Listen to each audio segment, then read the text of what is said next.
સ્વામિનારાયણ વિદ્યાર્થી મિત્રો, ધોરણ 11 કોમર્સ વિષય અર્થશાસ્ત્ર, ચેપ્ટર નંબર 7. ચેપ્ટરનું નામ છે ભારતીય અર્થતંત્ર.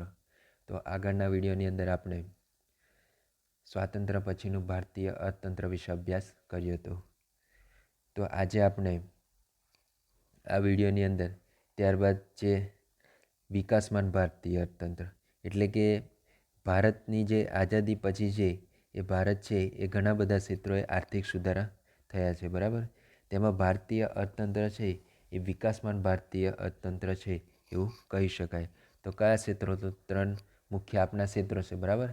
કે અર્થતંત્રની વાત આવે તો એમાં 3 મુખ્ય ક્ષેત્ર છે: ખેતી ક્ષેત્ર, ઉદ્યોગ ક્ષેત્ર અને સેવા ક્ષેત્ર, બરાબર.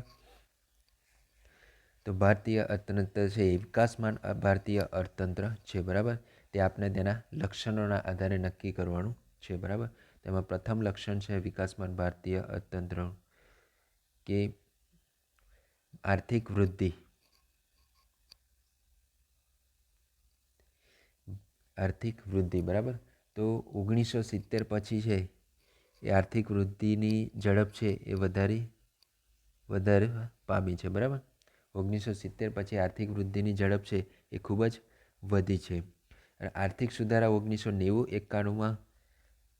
1990-91માં કરવામાં આવ્યા, બરાબર. ત્યાર પછી જે આર્થિક વૃદ્ધિ દર છે એ 6.8% દરે વાર્ષિક ધોરણે વૃદ્ધિ પામ્યો છે. જે આર્થિક સુધારા થયા 1990-91માં, ત્યાર પછી જે આર્થિક વૃદ્ધિ દર છે 6.8%ના વાર્ષિક ધોરણે વૃદ્ધિ પામ્યો છે.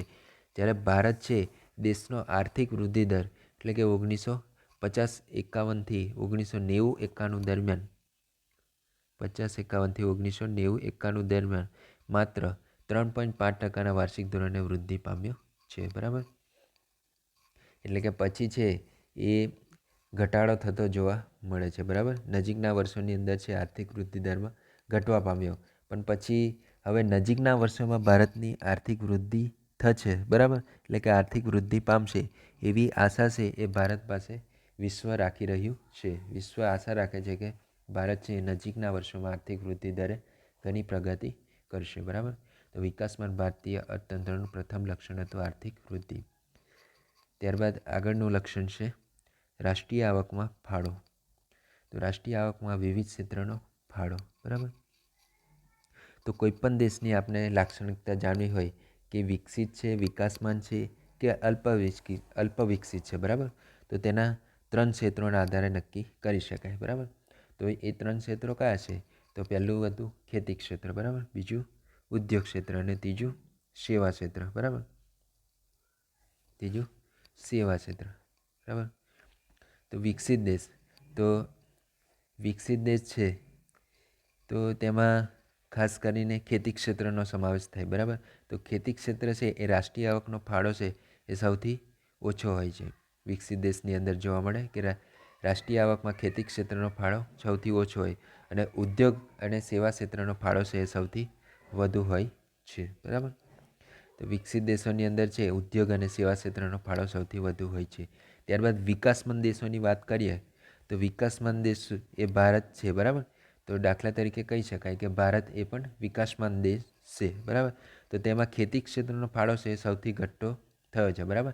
આપણો દેશ આઝાદ થયો ત્યાર પછી જે ખેતી ક્ષેત્ર છે એ નવા 3 ઉદ્યોગ ક્ષેત્ર અને સેવા ક્ષેત્રને સરકારે પ્રાધાન્ય આપતું ગયું. તેથી ખેતી ક્ષેત્ર છે એ એનો ફાળો છે એ સૌથી ઓછો થતો ગયો છે, બરાબર. તો ખેતી ક્ષેત્રનો ફાળો ઘટતો જોવા મળે છે કારણ કે ઉદ્યોગ અને સેવા ક્ષેત્રને પ્રાધાન્ય આપવામાં આવ્યું. એટલે વિકાસમાન દેશની અંદર જોવા જઈએ તો પણ ઉદ્યોગ ક્ષેત્રનો ફાળો સૌથી વધુ જોવા મળે છે, બરાબર. એમાં જ્યારે અલ્પવિકસિત દેશની વાત કરીએ, બરાબર, તો અલ્પવિકસિત દેશમાં જોઈએ તો ખેતી ક્ષેત્રમાં રોકાયેલા લોકોનું પ્રમાણ છે એ સૌથી વધુ હોય છે. અલ્પવિકસિત દેશની અંદર છે એમાં ખેતી ક્ષેત્ર સાથે જોડાયેલા લોકો છે એનું પ્રમાણ વધુ હોય છે અને એ ક્ષેત્રમાં જે ઉદ્યોગ અને સેવા ક્ષેત્રમાં રોકાયેલા લોકોનું પ્રમાણ પણ ઓછું હોય છે, બરાબર. તો એમાં ખેતી ક્ષેત્રનું પ્રમાણ વધુ હોય અને ઉદ્યોગ અને સેવા ક્ષેત્રનું પ્રમાણ ઓછું હોય. તો કયા ક્ષેત્રમાં? તો કે અલ્પવિકસિત ક્ષેત્રમાં, બરાબર. તો આ 3 ક્ષેત્રોની વાત કરી, બરાબર, કે ખેતી, સેવા અને ઉદ્યોગ. તો એ ક્ષેત્રની અંદર કેટલા લોકો જોડાયેલા છે, એ રાષ્ટ્રીય આવકમાં તેનો ફાળો શું છે તે જાણી શકાય છે આ 3 ક્ષેત્ર દ્વારા, બરાબર. અને દેશ વિકસિત છે, વિકાસમાન છે કે અલ્પ વિકસિત છે, બરાબર, તે પણ જાણી શકાય છે, બરાબર. તો અહીં કહી શકાય કે આપણો દેશ ભારત છે એ કેવો છે, તો કે વિકાસમાન દેશ છે એવું કહી શકાય, બરાબર. તો ખેતી ક્ષેત્રનો ફાળો છે એ સતત ઘટતો જોવા મળે છે, બરાબર. ભારતની અંદર ખેતી ક્ષેત્રનો ફાળો છે એ ઘટતો જોવા મળે છે, જેથી દેશ છે એ વિકાસમાન છે એવું કહી શકાય, જે આંકડાઓ દ્વારા આપણે જાણી શકીએ. તો રાષ્ટ્રીય આવકમાં વિવિધ ક્ષેત્રનો ફાળો, તો અહીંયા જોઈએ તો રાષ્ટ્રીય આવકની અંદર છે એ ખેતી ક્ષેત્રનો કેટલો ફાળો છે, તો કે 1950-51ની અંદર છે એ ખેતી ક્ષેત્રનો ફાળો 53.1 હતો. જ્યારે 1990-51ની વાત કરીએ તો એમાં ઘટાડો થતો જોવા મળે 29.6. 2000 ને 2001માં પણ ઘટાડો થતો જોવા મળે 22.3. અને 2014-15 એટલે કે લેટેસ્ટ આંકડા મુજબ જોઈએ તો 17.6 થઈ ગયો, બરાબર. 17.6% થઈ ગયો ખેતી ક્ષેત્રનો ફાળો. એટલે 1950-51થી માંડી 2014-15 સુધી છે એ ખેતી ક્ષેત્રનો ફાળો છે એ સતત ઘટતો જોવા મળે છે. તો એની સામે ઉદ્યોગ ક્ષેત્ર જોઈએ, બરાબર. તો ઉદ્યોગ ક્ષેત્રની અંદર છે તો એમાં 1950-51માં 16.6% હતો, 1990-91માં 27.7% અને 2000 ને 2001ની સાલની અંદર છે એ 27.3%, અને 2014-15માં છે 29.60%, બરાબર. એટલે ઉદ્યોગ ક્ષેત્રનો ફાળો છે એ સતત વધતો જોવા મળે છે. ત્યારબાદ છે સેવા ક્ષેત્ર, સેવા એટલે કે બાંધકામ ક્ષેત્ર વગેરે, બરાબર. તો એમાં છે એ 1950-51ની અંદર 30.3% હતો, અને જ્યારે 1990-91માં 42.7%, અને 2000 ને 2001માં 50.4%, અને વધીને 2014-15ની અંદર છે એ 52.7% થયો. એટલે ખેતી, ઉદ્યોગ અને સેવા ક્ષેત્ર જોઈએ તો સૌથી વધુ ફાળો છે એ સેવા ક્ષેત્રનો જોવા મળે, બરાબર. તો સૌથી વધુ ફાળો સેવા ક્ષેત્રનો જોવા મળે જે 52.7%, અને એથી ઓછો ઉદ્યોગ ક્ષેત્ર અને સૌથી ઓછો ખેતી ક્ષેત્રનો, બરાબર. તો રાષ્ટ્રીય આવકમાં છે એ સૌથી વધુ ફાળો સેવા ક્ષેત્રનો છે, બરાબર. ત્યારબાદ આગળનું લક્ષણ છે માથાદીઠ આવક. તો માથાદીઠ આવક, બરાબર. ત્રીજું લક્ષણ માથાદીઠ આવક. તો વર્ષ 1950-51માં છે એ ભારતની માથાદીઠ આવક છે એ ₹7,114 હતી, બરાબર. તે વધીને 2013-14માં વધીને કેટલી 39,904 થઈ, બરાબર. આમ કુલ 63 વર્ષના સમયગાળામાં તે અંદાજે 4.5 ગણો વધારો થયો એવું કહી શકાય, બરાબર. જેમાં વર્ષ 1950-51થી વર્ષ 1990-91માં ગાળા તરફ ધ્યાન કેન્દ્રિત કરતાં જણાય કે માથાદીઠ આવકમાં વાર્ષિક છે 1.6%ના દરે વૃદ્ધિ થઈ છે, જ્યારે વર્ષ 1990-91 બાદ તે લગભગ 5.5%ના વાર્ષિક દરે વૃદ્ધિ થવા પામી છે તેવું સ્પષ્ટ કહી શકાય, બરાબર.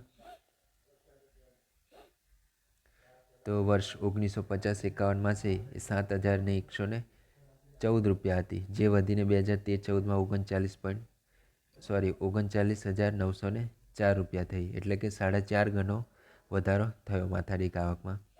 અને 1950-51થી 1990 સુધીની વાત કરીએ તો એમાં 1.6%ના દરે વૃદ્ધિ થઈ માથાદીઠ આવકમાં.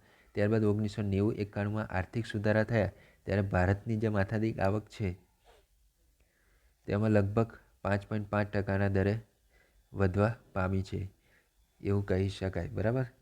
તો ભારત છે એ સતત ને સતત આર્થિક વૃદ્ધિ પામતો ગયો છે માથાદીઠ આવકની અંદર પણ, બરાબર. ત્યારબાદ આગળનું ચોથું લક્ષણ છે રોજગારીનું સ્તર.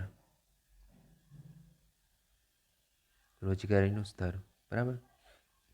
તો ભારતમાં રોજગારી માટે 3 ક્ષેત્રો તારવવામાં આવે છે, જે નીચે મુજબ છે, બરાબર. તો એમાં પ્રાથમિક ક્ષેત્ર, ઔદ્યોગિક ક્ષેત્ર અને સેવા ક્ષેત્ર, બરાબર. તો પ્રાથમિક ક્ષેત્રની વાત કરીએ તો પ્રાથમિક ક્ષેત્રની અંદર છે એ કયા ક્ષેત્રનો સમાવેશ થાય, તો કે આ ક્ષેત્રની અંદર ખેતી ક્ષેત્રનો સમાવેશ થાય, બરાબર. એટલે ખેતી ક્ષેત્રે એટલે કે ખેતી સંલગ્ન પ્રવૃત્તિઓ જેવી કે પશુપાલન હોય, જંગલ હોય, મરઘા ઉછેર વગેરેનો સમાવેશ છે એ પ્રાથમિક ક્ષેત્રની અંદર કરવામાં આવે છે, બરાબર. ત્યારબાદ ઔદ્યોગિક ક્ષેત્ર. તો ઔદ્યોગિક ક્ષેત્રની અંદર છે તો એમાં ઉત્પાદનની પ્રવૃત્તિઓનો સમાવેશ થાય છે. દાખલા તરીકે નાના મોટા ઉદ્યોગો, બાંધકામ ઉદ્યોગો, વાહન ઉદ્યોગો વગેરે એ ઔદ્યોગિક ક્ષેત્રની અંદર તેનો સમાવેશ કરવામાં આવે છે.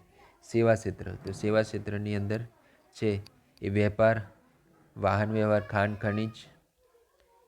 ખાણ ખનીજ, પછી સંદેશા વ્યવહાર છે, બેન્કિંગ જેવી વગેરે સેવાઓ છે એનો સેવા ક્ષેત્રની અંદર સમાવેશ કરવામાં આવે છે, બરાબર. તો રોજગારીમાં વિવિધ ક્ષેત્રમાં ફાળો જોવા જઈએ તો તેમાં રોકાયેલા લોકોનું પ્રમાણ, બરાબર. તો જે 3 ક્ષેત્રોની વાત કરીએ આપણે, પ્રાથમિક ક્ષેત્ર, ઔદ્યોગિક ક્ષેત્ર અને સેવા ક્ષેત્ર. તો આ ક્ષેત્રની અંદર જે રોકાયેલા લોકો છે એનું પ્રમાણ જોવા જઈએ, બરાબર. તો રોજગારીના જે વિવિધ ક્ષેત્રોની અંદર છે આ રોકાયેલા લોકોનું પ્રમાણ છે એ પ્રાથમિક ક્ષેત્ર, ઔદ્યોગિક ક્ષેત્ર અને સેવા ક્ષેત્ર તેના આંકડાઓ મુજબ જોઈએ એમનું પ્રમાણ.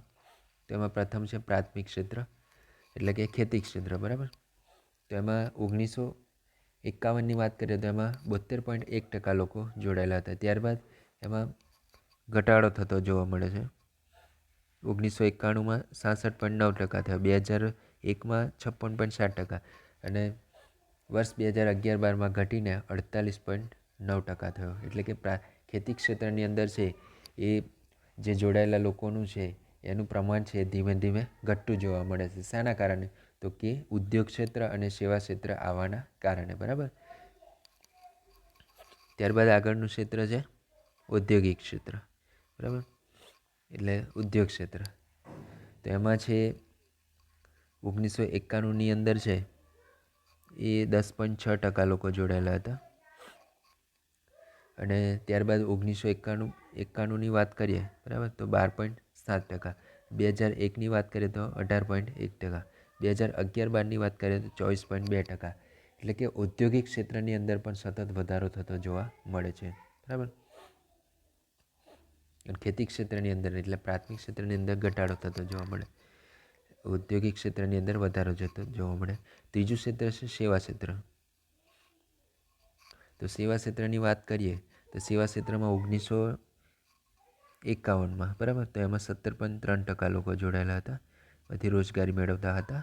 1951માં 20.4%, 2001માં 25.2% અને 2011-12માં 26.9%, બરાબર, લોકો સેવા ક્ષેત્રમાંથી ફાળો મેળવતા હતા. એટલે સૌથી વધુ છે એ લોકો સેવા ક્ષેત્રમાંથી રોજગારી પ્રાપ્ત કરે છે, બરાબર.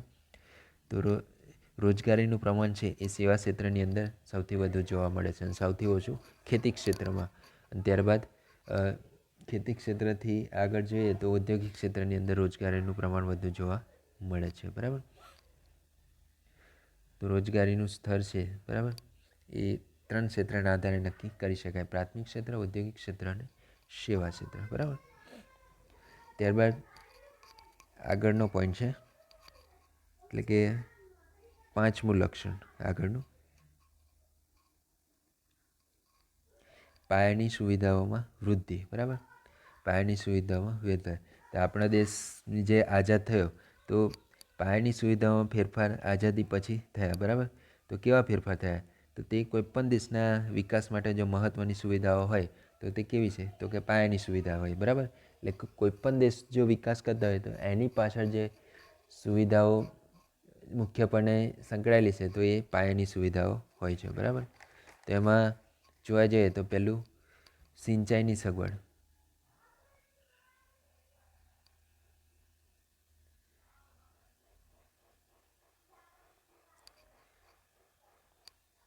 તો સિંચાઈની સગવડ, બરાબર. તો વર્ષ 1950-51માં છે એ 22.6 મિલિયન મિલિયન હેક્ટરમાં સિંચાઈની સુવિધા હતી, જે વર્ષ 2012-13માં છે એ 63 મિલિયન હેક્ટર સુધી વિસ્તરણ પામી છે. આમ કુલ 45% વાવેતરનો વિસ્તાર છે એ સિંચાઈની સુવિધા હેઠળ આવરી લેવામાં આવેલો છે. બરાબર, એટલે સિંચાઈની સુવિધાની વાત કરીએ તો સિંચાઈની ક્ષેત્રે પણ આપણા દેશે ઘણી એવી સારી પ્રગતિ કરી છે. બરાબર, ત્યારબાદ આગળ છે શિક્ષણ સુવિધા. તો શિક્ષણની વાત કરીએ તો શિક્ષણ ક્ષેત્ર છે તો એમાં પણ સારો એવો સુધારો થયો જોવા મળે, કારણ કે ભારતમાં આઝાદી સમયે છે એ 20 યુનિવર્સિટીઓ અને 500 કોલેજો હતી, જે આજે વૃદ્ધિ પામીને 35,000 કોલેજો થઈ છે. બરાબર, અને 719 યુનિવર્સિટીઓમાં પરિવર્તન પામી છે. બરાબર, 20 યુનિવર્સિટીને બદલે 719 યુનિવર્સિટીઓ થઈ છે. તો ભારતના સાક્ષરતા દરની વાત કરીએ તો 1951ની અંદર છે 18.33% હતો, જે વધીને 2011માં છે એ 73% થયો છે. બરાબર, તો 73% એટલે દર 100 વ્યક્તિએ છે એ 73 લોકો સાક્ષર છે, એટલે કે ભણેલા ગણેલા છે એવું કહી શકાય. બરાબર, તો આ શિક્ષણ ક્ષેત્રની અંદર પણ નોંધપાત્ર એવો ભારતે સુધારો કર્યો છે. બરાબર, તો આપણા દેશે શિક્ષણની સુવિધામાં પણ ઘણો એવો સુધારો કર્યો છે. ત્યારબાદ આગળ છે વીજળીની સુવિધા.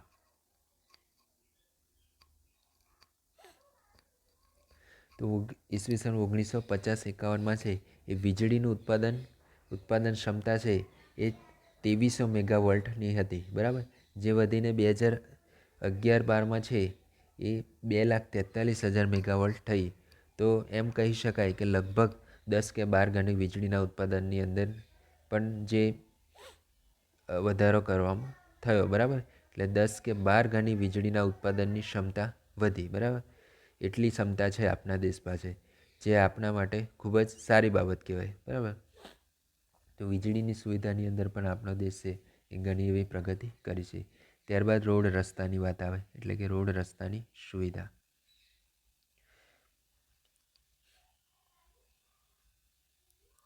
તો રોડ રસ્તાની સુવિધા છે તો વિશ્વના અન્ય દેશોની જેમ આપણા દેશમાં પણ રોડ રસ્તાનું નેટવર્ક છે એ ઘણું મોટું છે. બરાબર, કે વિશ્વની અંદર જે રોડ રસ્તા છે એ સૌથી મોટા નેટવર્ક ધરાવતા દેશો છે, તે પૈકી આપણો દેશ પણ છે એ વિશ્વની અંદર છે એ મોટા રોડ નેટવર્ક ધરાવતા દેશો પૈકીનો દેશ છે. બરાબર, જે અંદાજે 48.6 લાખ કિલોમીટર લાંબા રોડ પરથી સાબિત થાય છે. બરાબર, 48.6 લાખ કિલોમીટર લાંબા રોડ પરથી સાબિત થાય છે, એટલે કે વિશ્વના દેશોની અંદર નેટવર્ક ધરાવતા દેશો પૈકીનો પણ આપણો દેશ છે સૌથી મોટા રોડ રસ્તાની અંદર. બરાબર, એ રોડ રસ્તાની સુવિધામાં પણ આપણા દેશે ઘણી એ પ્રગતિ કરી છે. બરાબર, ત્યારબાદ આગળનો મુદ્દો છે રેલવેની સુવિધા. તો રેલવેની સુવિધા એમાં વિશ્વની અંદર છે એ વિશ્વની અંદર ચોથા નંબરનું સૌથી મોટું નેટવર્ક ધરાવે છે. આપણો ભારત દેશ છે એ રેલવેની અંદર છે એ વિશ્વમાં ચોથા નંબરનું સૌથી મોટું રેલવે નેટવર્ક ધરાવે છે. અંદાજે 65,000 કિલોમીટર લાંબો રેલ માર્ગ ધરાવે છે. બરાબર, કેટલો રેલ માર્ગ ધરાવે છે તો કે 65,000 કિલોમીટર રેલ માર્ગ ધરાવે છે. બરાબર, બરાબર, એટલે કે ટોપ 10 દેશોમાં ભારતનું સ્થાન પણ ત્રીજું આવે છે. બરાબર, તો શેમાં તો કે અર્થવ્યવસ્થામાં. બરાબર, તો આ પાંચે આપણે લક્ષણો પરથી કહી શકાય. બરાબર, આપણે 5 લક્ષણો જોયા. બરાબર, તો એમાં પહેલું લક્ષણ હતું કે આર્થિક વૃદ્ધિ. બરાબર, વિકાસમાં ભારતીય અર્થતંત્રના લક્ષણોમાં પહેલું લક્ષણ આર્થિક વૃદ્ધિ હતું. બીજું રાષ્ટ્રીય આવકમાં ફાળો. ત્રીજું માથાદીઠ આવક હતું. પછી રોજગારીનું સ્તર હતું, એમાં પ્રાથમિક ક્ષેત્ર, ઔદ્યોગિક ક્ષેત્ર, સેવા ક્ષેત્ર. પછી ત્યારબાદ પાંચમું લક્ષણ હતું પાયાની સુવિધાઓ. બરાબર, તો એમાં વિવિધ સુવિધાઓ વિશે જોઈ, સિંચાઈની, શિક્ષણની, વીજળીની અને રોડ રસ્તાની અને રેલવેની. બરાબર, તો આ ક્ષેત્રે છે એ ઘણી એવી આપણા દેશે પ્રગતિ કરી છે. બરાબર, તો આ પાંચેય લક્ષણો પરથી કહી શકાય કે ભારત છે એ વિશ્વની સૌથી મોટી અર્થવ્યવસ્થા છે એ વિશ્વની સૌથી મોટી અર્થવ્યવસ્થા છે એની અંદર ત્રીજું સ્થાન મળે છે. બરાબર, ત્રીજું સ્થાન મેળવે છે ભારત છે. તો ટોપ 10 દેશોમાં ભારતનું સ્થાન કયું છે? ત્રીજું છે. બરાબર, અર્થવ્યવસ્થાની અંદર. બરાબર, તો ભારત આઝાદી સમયે પછાત ગણાતો દેશ વર્તમાનમાં ખૂબ જ પ્રગતિ કરી છે. બરાબર. તે કે આઝાદી સમયે આપણો દેશ પછાત ગણાતો, પણ વર્તમાનની અંદર જોવા જઈએ તો ખૂબ જ એવી સારી એવી પ્રગતિ કરી છે. બરાબર. તો અહીંયા આપણું આજે 7મું પ્રકરણ છે ભારતીય અર્થતંત્ર. બરાબર. તો અહીંયા પૂર્ણ થાય છે. હવે આગળના વિડીયોમાં આપણે નવા ચેપ્ટર અને નવા ટૉપિક સાથે મળીશું. ત્યાં સુધી સર્વને જય સ્વામિનારાયણ.